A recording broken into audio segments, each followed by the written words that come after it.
up.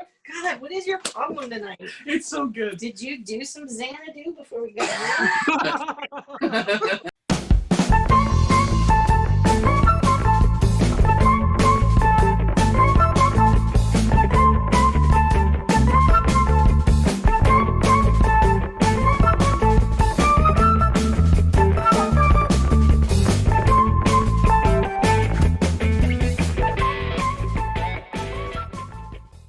Welcome to Late to the Party, where we review movies that are at least 10 years old, in this case 40 years old, and we see whether or not they'll hold up today, dig into them deep, see if they have any cultural relevance? Both. We've got some Gen Xers and some millennials. We get together and bang our heads and see how we love these movies.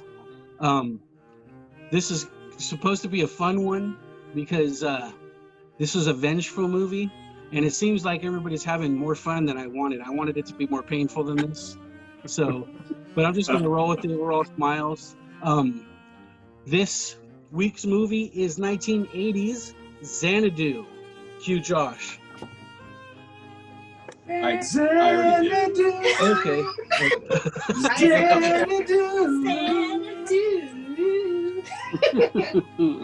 Okay, starring Olivia Newton John, Gene Kelly, Michael Beck, James Sloyan, Fred McCarran, and Josh's homegirl Sandal Bergman as Muse number 1. Okay, August 8th, 1980, directed by Robert Greenwald. Music composed by Electric Light Orchestra, Jeff Lynne, John Farrar, Barry Dvorak, and the screenplay by Mark Reed Rubel and Richard Christian Danis. Or is that Danis? Let's see. China. What's the Google score? What the heck? Where did it go? 79% of Google users like this movie, 5.3 on IMDb out of 10, and a 27 on Rotten Tomatoes. So, a little bit of backstory for those of you who didn't catch our Goonies episode. I was feeling pretty rough about some Zero movies I had given, and I wanted to take everybody on an adventure into horrid movie land. So I Googled the 3 worst musicals of all time, and I gave them as an option. The choices were Grease 2, From Justin to Kelly, and XANADU. And we picked, as a group, XANADU here. So let's see. We'll start with the Scots. Can XANADU be made today? Oh yeah, it could be made today. This is a fun. It could definitely be made today. Musicals are always getting done. I mean, if Disney's going back and redoing their animated to live action, they can sure as shit do XANADU. Yeah, I mean, roller skating, they're coming back, and have some. Do it. I don't know if you could do it in this time frame. You would have to still probably set into the 80s. But yeah, man, it could still be done. Musicals are a thing. Everybody loves it. I think XANADU got turned into a Broadway musical or something like 10, 15 years ago. Like, I can't believe it took them that long to actually do it. But yeah, I think it got turned into it. So yeah, everybody loves musicals. Time heals all wounds. Hell yeah, it could be made today. If they're doing Mamma Mia 2, they could do XANADU too.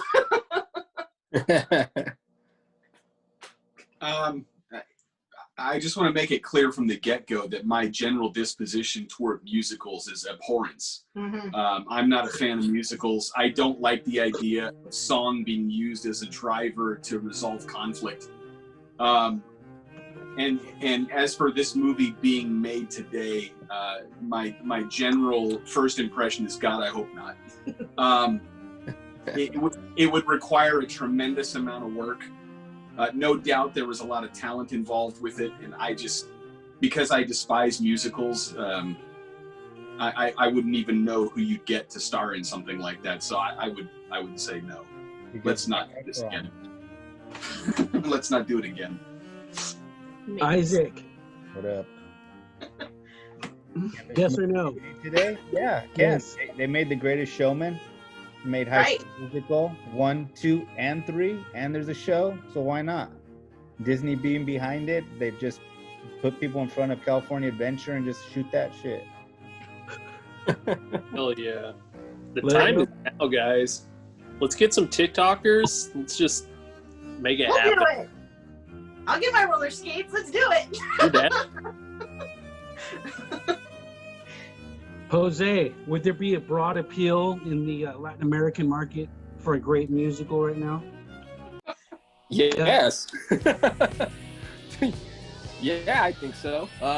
I was actually going to say the guy from Hamilton should probably be in it if they ever decide to make a XANADU today. Manuel. Yeah. Manuel. Oh yeah, God. there would definitely be. I think the Latino community would.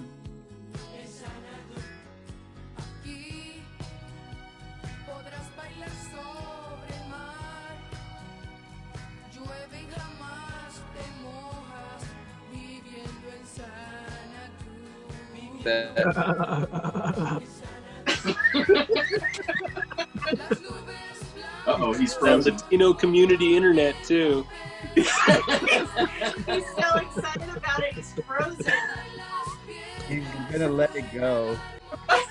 Man, you guys are naming people from musicals and all this stuff. I did not do my research on my team enough to realize that I didn't pick an avenue that was painful enough for you guys, or maybe Xanadu was too good of a choice. No You guys do-overs. you just had way too much fun with this. It was Oh. like being up at like. What's funny? What's funny isn't that I punished you guys. What's funny is that I'm being punished even worse because I had to watch it. It reminded me of the nights when I was younger and I'd watch MTV like at 2, 3 in the morning. It'd just be a random mix of music all night long, and I would just sit there and watch all types of music videos. Is what this movie reminded me of. Yeah. That's true. Long string of music videos with When different meanings. MTV still had the M. Mm-hmm. Okay, so Xanadu, it was what it was. Let's talk about remember we talked about our scoring system a couple weeks ago. Yeah, we're So doing we're going to talk about the what's that? doing a 1 to 20 now. Popcorn. No, butt? no, not the 1 1 to to 20. 23. Just the 0, 1, 2 on the screenplay, and the 0, 1, 2 on the acting, and the 0, 1, 2 on the effects. So we're gonna do a deep dive into the star of this movie, Michael Beck. We're gonna talk about his stellar performance and how awesome he was as Sonny Malone in this movie. Lego, we'll start with you. What are your thoughts on the awesome thespian Michael Beck and his award-winning portrayal of Sonny Malone in the hit Xanadu? No complaints, brother. He was fine. It's a goofy movie. I mean, like if you're looking for Pacino, like you're gonna find him in a different movie. Come on, like we know what this is. All right, I'm gonna go over to Josh. What are your thoughts on the art form that is acting and the performance from as Sonny Malone by Michael Beck? It was like Clockwork Orange for me. I was sitting there and I had my the toothpicks in my eyes, trying to keep them open. No, it was hard to watch at times because his interaction with everybody was terrible and awkward. Particularly one of the scenes that I remember that was really rough was when he's trying to chase Kira down the beach, and he goes to these two chicks and borrows their motorcycle, and the interaction is just like cut and dry, and these broads like let him borrow their bike with no questions asked, and then he proceeds to go wreck it like a dumbass. It's not just the acting, but his character is almost thoroughly useless. He's like an arrogant, out of work, no talent, ass clown artist. Sorry. I got a lot of pent-up frustration about this movie. Okay. Okay, so Liz, what are your Yes? thoughts on Olivia Newton John's performance as Kira? How was that dialogue delivery? She's beautiful. I mean, she's Olivia Newton John. She's an angel from Australia. You can't go wrong with her. You watch her in Grease. You watch her in Xanadu. You watch her in Fill in the and there's fantastic performances. There's She's she's actually, I think she is the best actress in this whole movie. No. Gene Kelly is pretty good too, but he has to work up against Sonny, so it's the dialogue's kind of really bad and choppy back and forth between the two of them. But Gene Kelly, she's perfect in this movie. She's Olivia Newton John is perfect in this. This role was tailor made because if you look at the credits, it says that the music created specifically for Olivia Newton John. It actually says that in the opening credit line, that all of this music was created and it was designed with her in mind to sing it all. So this movie was for her to do. So of course she's a star and she's perfect in it. 100% perfect. What are your thoughts, Isaac? Well, Liz said it all. She was perfect. This show how talented she was all the way around, from singing, dancing, roller skating. The only thing that was missing was lovemaking. No, she's an angel, Isaac. You can't do that to her. She's too pure. She's a god too. She's a muse. Like, come on. What more can you ask for from Olivia Newton John? All right, Jose, Gene Kelly as Danny McGuire. Jose doesn't even know who. I like them. He's the old dude. He actually had one of my favorite scenes, and that was when he was in the when he was remembering his days back in the as an extra in that band, and then he's just sitting in the corner, and then he imagines it from the back view. That was actually pretty cool. I like that. That was probably one of the first scenes that I actually enjoyed in that movie.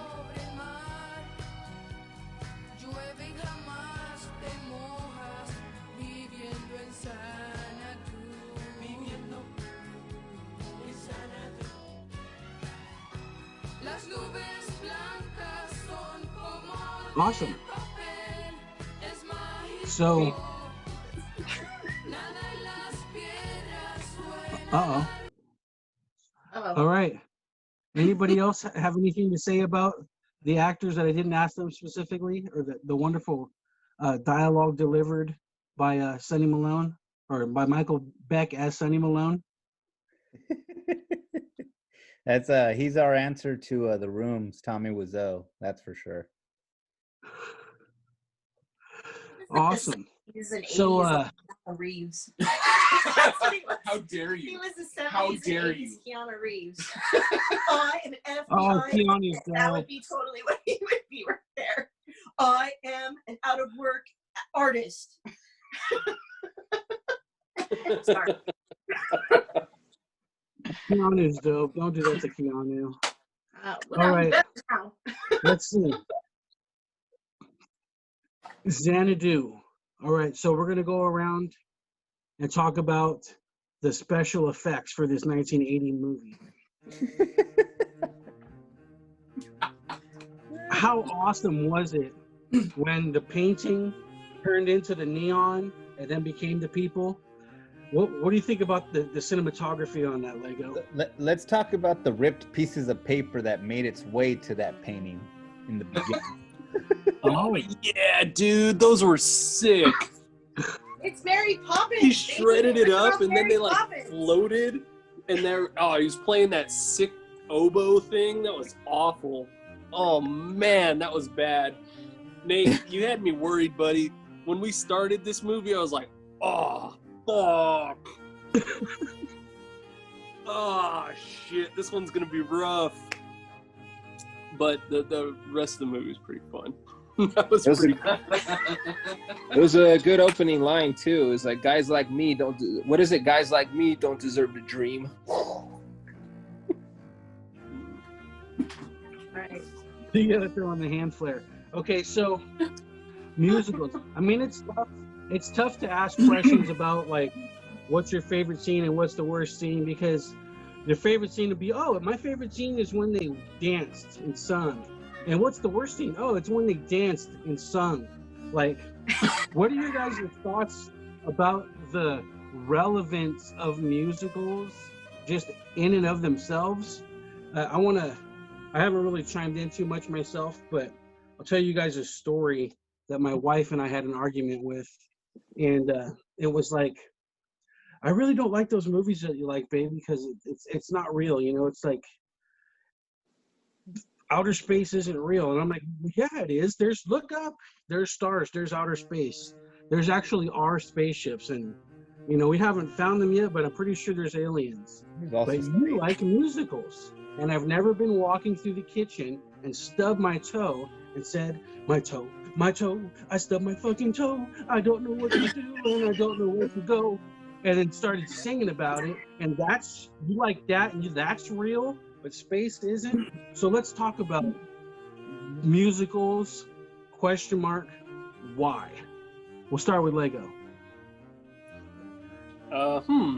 Why musicals? I don't know, dude. Why do anything? Answering a question with a question, that was wonderful. Okay, Josh. Why? Ask why. Why is the sky blue? Why not? I don't know. It's because people like it, dude. People like them. Yeah. Sorry. Go ahead. My bad. I'm Okay. I'm conflicted about musicals because, you know, intellectually, I understand that there is a place in the world that people that are talented with singing and dancing, there's a role that they have to fulfill. And I don't want to diminish that kind of importance, but my internal being despises that kind of stuff. I can't, Liz will tell you that when we watch Disney films, you know, the Disney classics, the animated stuff, my favorite Disney film is Atlantis because there are 0 songs in that movie. None. They don't sing their way out of nothing. And it's fantastic because it feels real. But yeah, this, I like I said, I can recognize talent. I can see, you know, there's choreography going on. I can see that there's people that can do crazy things with their body or sing incredibly well. And I can appreciate that on a certain level, but as a general rule, it doesn't do anything for me for movies. I'm not down with that sickness. Jose, what are your thoughts about la música en la cine? El cine. ¿Qué piensas? Well, music's important, dude. You know, I think some of the most, I mean, in general terms, some of the most memorable movies are all about music. You know, I guess from a marketing point of view, if you want your movie to have success beyond the silver screen, you need a soundtrack to go with it, and that's almost the case in so many of the you know, anybody looking like Disney looking to make movies, you know, looking to make money. What is the end game? You know, are they trying to make an impact on history and cinema, or are they trying to make dollars? So it's really up to the studio. If their main goal is to make money, a musical is definitely a great tool, because they can continue to sell CDs and or in this case can, you know, download the entire album and sing along and songs like that. Just, you know, especially in the TikTok and the social media culture that we have, people do dances to them and it just blows up and it kind of sells itself. But if you know, it just depends. It depends.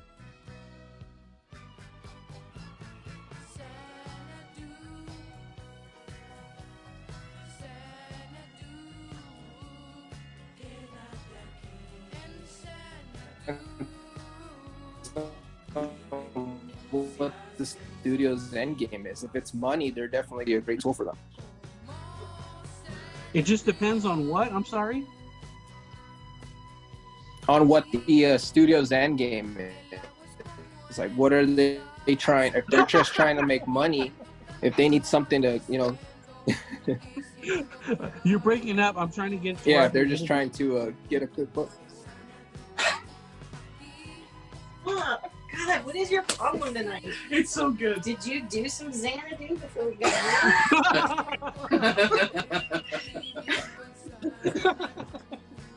All right, can you guys hear me That's now? going to be my sound clip at the beginning of the episode. Yeah, we You can can. do some Xanadu. No, hey, that was a great answer, Jose. That provided some clarity. I do want to say that, you know, looking on like on something like let's say Star Wars, for instance. I remember watching a making of when they were talking about as it was being edited, and they showed the rough cuts without the music in it. Now, Star Wars is not a musical, but the score that John Williams was able to put into the movie really sets the tone. You know, when you hear the Imperial March playing and Darth Vader enters the room, there's a sense of presence that comes with that you wouldn't get if there was just a big gray box and a guy with a black suit walking in. So I can see why music can set tones. I've just, you know, I wonder if, you know, the musicals even have significance with, if it's like a leftover from like musicals and plays, you know, as far as theater goes. Yeah. You know, that was the original place where you would see actors. They didn't have too much acting going on in theaters without it being a musical. There wasn't maybe some kind of interlude, people singing and dancing, and they have the curtains closed while they're singing and dancing so they can reset the scene behind the curtains. You know, I'm not sure, but I did like Jose's answer. And, you know, I think that musicals, it's probably got like a roots back to, you know, live on stage acting. And even though personally, you know, I don't know. I mean, we talked about Chinese hell before, and man, it would be like being forced to watch Metropolis with the Xanadu soundtrack. Hey, come on, that was the best part of the movie, was the soundtrack, because they play that stuff on the radio, man. I like the one song, "Have to Believe We Are Magic," but other than that, I could leave the rest behind, to be honest. Okay, so what do you guys want to do? We'll do the buckets. I didn't have a lot of questions. It's tough with the musical. Hey, wait, did you notice? Hey, did you notice the animation sequence? Who did that? Right. Don Bluth, Mr. Secret of Nim and Dragon Slayer, and wait, not Dragon Slayer, Dragon Slayer video game. Oh, that's cool. He left Disney, and that was one of his first things that he did after he left Disney. Is that animation sequence? Yeah, and that animation was pretty good. Gully, it's one of the high points of the movie. I mean, you know, you can really, you know, in watching it, I remembered, you know, because it looks so much like his other work.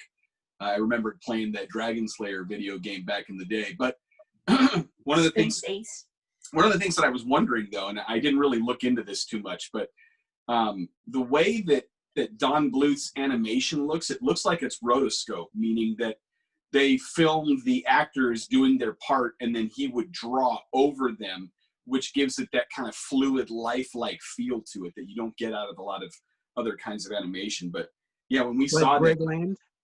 I'm sorry? Like Greg Land? I don't know who the hell's Greg Land. That's the comic artist. It's okay. He did a lot of Captain America stuff, but it's okay. He did Remember, that Phoenix cover for Warzone and things like this. Yeah. You'll know when you see it. He knows Greg Land. He just doesn't know he knows Greg Land. I stopped reading with Catwolf, dude. Sorry. Doesn't matter. Oh! Who's that one in the woods? Well, it's Little Red Riding Hood. All right. Well, let's go through the buckets. We'll start with Isaac today. I'm gonna give this 2 buckets. I wouldn't watch this movie again. It was fun, Wonderful. like I said. I It was think like they being heard up at I 3 in the morning heard. on MTV and just watching all the videos mash up together. I wouldn't watch it again. Awesome. All right. Jose. I give it the bucket.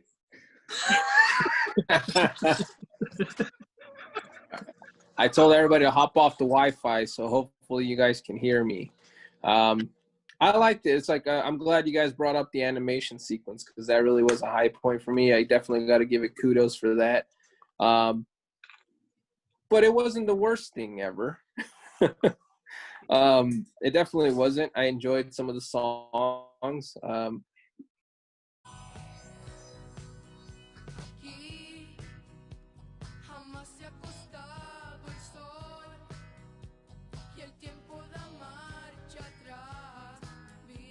I'm gonna go and give it a 4 buckets. Nice. All right, Liz. Well, I'm a sucker for musicals, and aside from the lead actor's acting, I liked it. I'm gonna give it 6. It's got 6 buckets. All right. What? We'll go with I'm not. We'll go with Lego, and then we're gonna go. I'm gonna have Josh be at the end of this one. All right. Josh, just hold it in a little bit longer, buddy. You're almost there.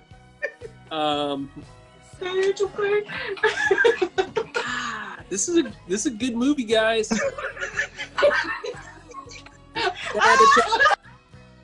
Dude, they took risks. They paid off. The music was tight. They did some visually interesting stuff like that they didn't have to do.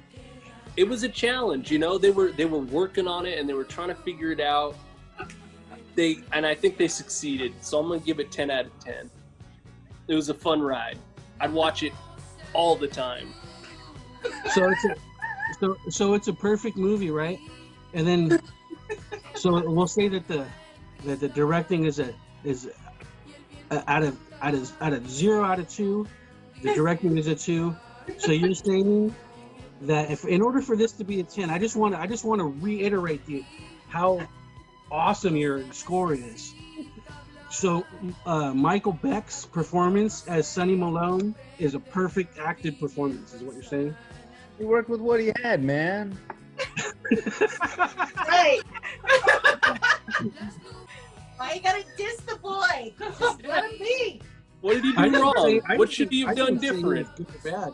It was fine. He did his job. He showed up. He said his lines. He did his dance, man. He looked good. What it was about. You got the smile. He's got the hair and the jawline. Fuck it. Throw him up there. For me, this movie gets 2 buckets. You get 1 bucket for You Have to Believe We Are Magic, and you get 1 bucket for the animation sequence. 2 buckets. All right. They're bringing up the back on this one for us. I'm going to let Josh put the exclamation point on this awesome piece of cinema that's loved by 79% of Google users, with the 5.3 on IMDb and the whopping 27% on Rotten Tomatoes. What do you say, Mr. Scott? This movie has a lot of things working against it. Beyond the fact that it's a musical, beyond the incredible acting, beyond the directing, beyond the special effects, beyond the fact that it's Gene Kelly's last movie, which, you know, on an incredible career, you know, what an end. You know, it's, I mentioned offline to you guys that I'm a sucker for things with Greek mythology in it. And so that kind of softens the blow a little bit. I think Olivia Newton John is relatively talented. Little tick there, are you okay?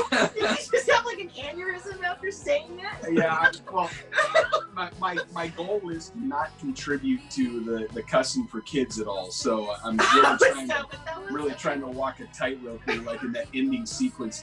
I'd like to say too that Xanadu, the nightclub, is a terrible disappointment.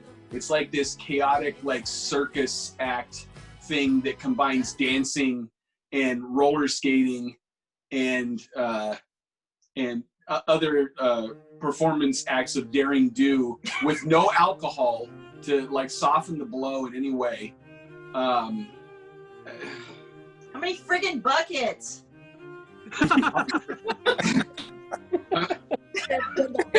and the greatest travesty is that you can't even tell that Sandahl Bergman is actually in the film, which was what I was kind of looking forward to going into it. So I'm gonna give it 3 buckets. Oh.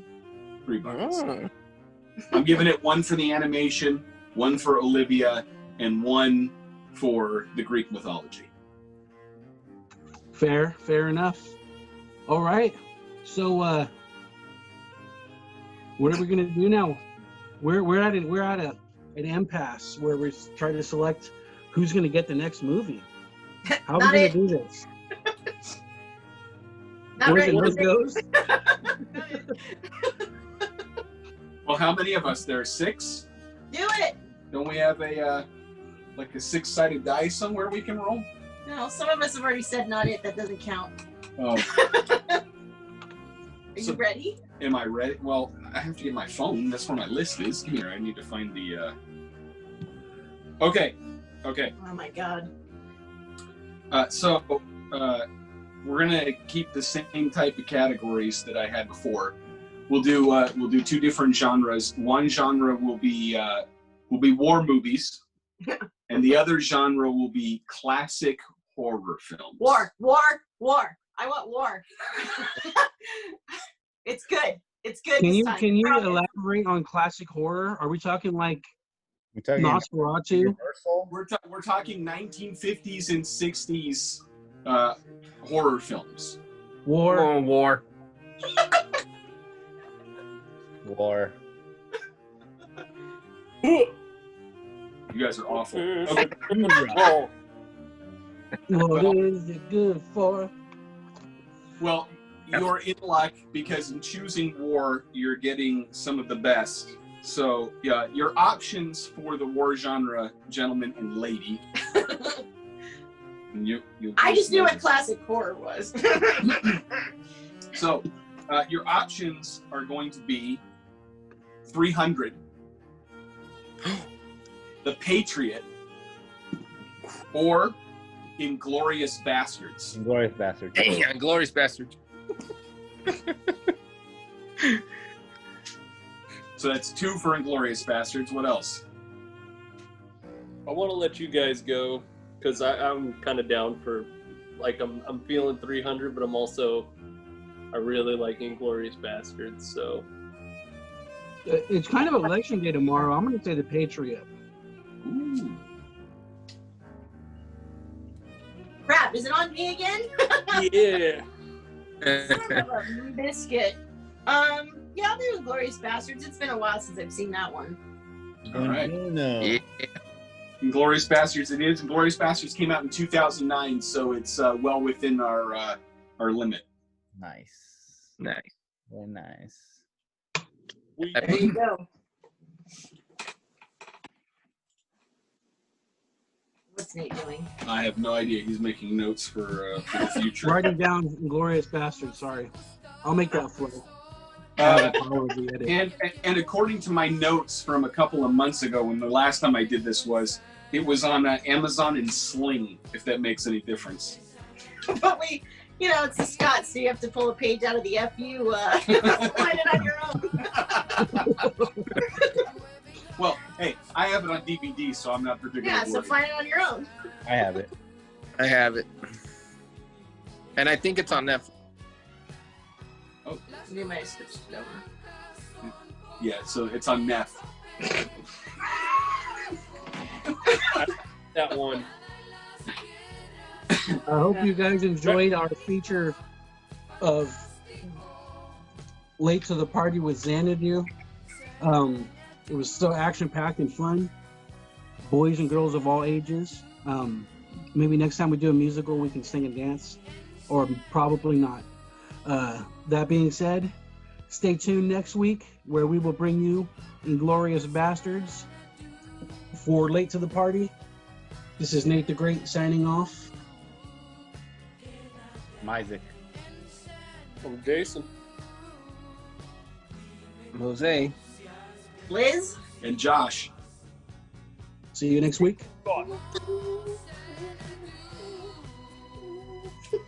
Man, I keep forgetting that we're still. Aquí jamás se ha acostado el sol y el tiempo da marcha atrás, viviendo en XANADU, viviendo en XANADU. Aquí podrás bailar sobre el mar, llueve y jamás te mojas, viviendo en XANADU, viviendo en XANADU. Las nubes